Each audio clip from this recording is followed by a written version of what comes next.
Welcome to Frontline News from the University of Maryland School of Medicine News Center. I'm Larry Roberts. Coming up, the official launch of the Center for Advanced Research, Training, and Innovation, and celebrating diversity during Black History Month. But first, an update on pig heart transplant recipient David Bennett. On Super Bowl Sunday, he felt well enough to watch the big game with his physical therapist, Dr. Chris Wells. He was very much engaged in seeing the games. His spirit lifted when he started hearing some of the singing going on. And he looked really like he was quite engaged and emotionally moved by the song that was going on. I think it was America the Beautiful. That's it.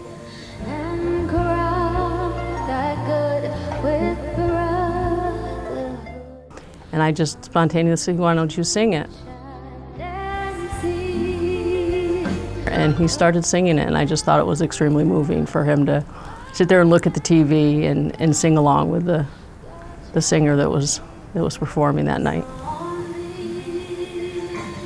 There you go, you got it.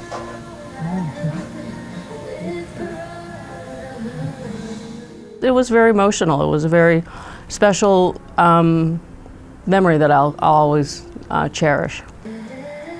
That was awesome. A board-certified cardiovascular, pulmonary, and critical care specialist, Dr. Wells has been working with Mr. Bennett for months.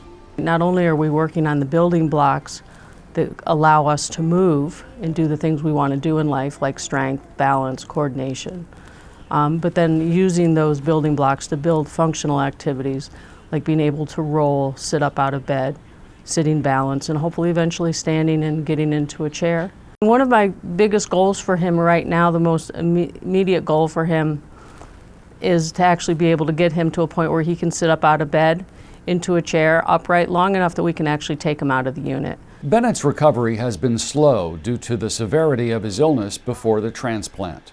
He's quite courageous. There's lots of people out there rooting for him that contact me all the time, just saying, tell Dave that we're rooting for him. And it's a pleasure working with him. In our Discovery segment, the official launch of the Center for Advanced Research, Training, and Innovation, or CARTI. A new resource for all faculty, CARTI provides training in research, scientific communication, and leadership skills. CARTI will be led by Dean Reese as he transitions back to the faculty after 16 years as dean. CARTI is really intended to be a centralized hub that individuals, whether it be senior fellows or junior faculty, or even mid or senior level faculty, may actually enter. And we will have CARTI counselors who will be able to provide advice to individuals as to what track or what aspects of the CARTI offerings they may wish to take. CARTI will expand and build on the success of the Research Career Development Program, which was developed in 2007 by Dean Reese and UMB President Bruce Jarrell, who was then Executive Vice Dean for the School of Medicine. CARTI will now expand on the Research Career Development Office by expanding the training that we have, not only for early stage investigators, but also investigators who are at a later stage in their career, whether they're mid or senior stage investigators.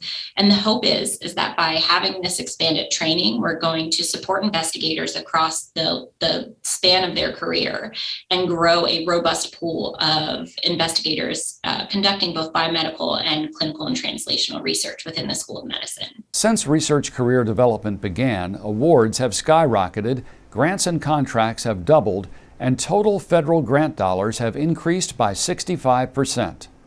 Science is a team effort, and so we hope to support more collaborative research by having collaborative matching and more opportunities to find ways to support mid and senior stage investigators and identifying new directions that they can go in their research or new collaborations. CARTI will be led by a team of faculty and staff dedicated to research excellence and professional development for underrepresented minority and women faculty. And we have established a CARTI advisory committee. It's chaired by Dr. Jim Caper. They, again, see this as a contribution that collectively we are making to the future generation.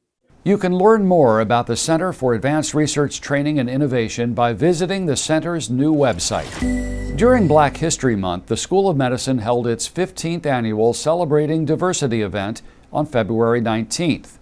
The online event raised money for the Dean Emeritus Donald E. Wilson Endowed Scholarship Fund, which advances opportunities for medical students from traditionally underserved groups.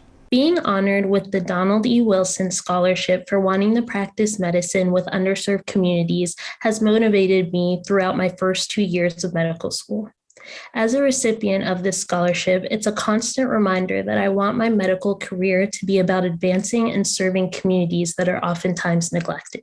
Also during the ceremony, faculty members were honored for their commitment to diversity and inclusion. As a person who personally rarely saw doctors with a similar ethnic or cultural background or lived experience as me, I knew early on the critical importance of diversity and inclusion in medicine. I think we're very privileged here at the University of Maryland to have patients from a cross-section that really looks like the real world. Not only does diversity provide a sense of identity and community for the patients that we treat and the students that we train, but each of our diverse backgrounds magnifies and elevates the individual next to us. And that's Frontline News. I'm Larry Roberts. Thanks for joining us. We'll see you again in 2 weeks.